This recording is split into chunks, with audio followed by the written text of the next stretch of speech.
let's look at one of the most common dynamics in the bedroom. Two partners, eager to connect, yet trapped in a communication stalemate. Both are trying to guess what the other wants, and more often than not, they are guessing incorrectly.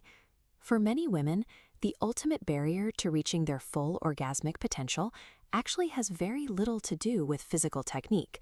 It comes down to this silent gap in mutual understanding. To bridge that gap, you need a shift in mindset. You have to step out of the role of a passive recipient of pleasure and become the active director of your intimate reality. Over the next 5 minutes, we'll break down a 3-step approach to taking that director's chair. We'll cover how to ask for exactly what you want, how to correct physical discomfort in real time, and how to leverage your brain's biology to deepen your connection. By taking charge of this verbal dialogue, you remove the guesswork. You give your partner a clear map, turning intimacy into a shared path toward pleasure. The first step of this method is about guiding your partner when things are going right. The most effective tool for this is positive reinforcement. Before we look at what to say, we have to look at what to avoid. Telling a partner what they are doing wrong, using harsh "you" statements, instantly triggers their defensive reflex. It activates the amygdala, spikes performance anxiety, and shuts down the pleasure receptors you are trying to stimulate. Behavioral psychology shows us that rewarding a specific desired action works far better than punishing an undesired one. So instead of critiquing his skill, reframe your needs as personal discoveries. Frame them entirely around your own pleasure using clear "I" statements. You can direct the physical pace the exact same way. The psychology here is straightforward.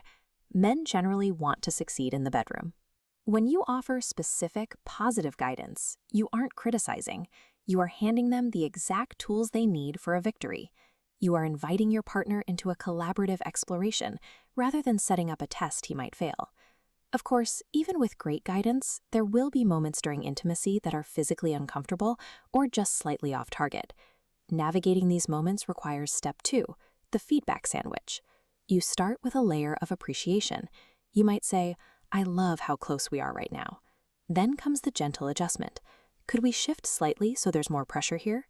Finally, the moment he makes that physical shift, you lock it in with encouragement. "Yes, right there, that feels perfect." The most common mistake here is what we call the lopsided sandwich. That's when you ask for the adjustment but forget that final layer of encouragement.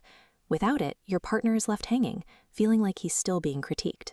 You'll know this framework is working when your partner smoothly alters his technique, without profusely apologizing or emotionally pulling away. By mastering this simple structural loop, you fix physical discomfort in real time, and you actually build his confidence in the process. Step 3 takes place after the physical act is finished. We call it the post-coital review, and it turns every encounter into a dedicated learning opportunity. To do this, we rely on the afterglow phase. Following an orgasm, the body provides a highly specific 20-minute biological window. During this brief period, your system is flooded with oxytocin. Your brain is highly receptive to bonding, and the ego's usual defenses drop away. Use this time to share 1 or 2 highlights from the session, then initiate a brief, vulnerable conversation by asking a direct question. Or you can focus the question entirely on the emotional bond you share. Making a habit of this 20-minute window ensures your intimate life won't plateau. Instead, it creates a feedback loop where your physical connection continuously evolves and deepens over time. You now have a repeatable set of habits: I statements for the good, the feedback sandwich for discomfort, and the post-coital review for growth. Using these tools prevents a very common relationship hazard. When intimate needs go unspoken for years, it creates a slow, invisible buildup of resentment. Clear, constructive communication vents that pressure before it can cause damage. Because the bedroom is where many feel most exposed, mastering the courage to speak your truth there trains your brain to handle high-stakes vulnerability in any context.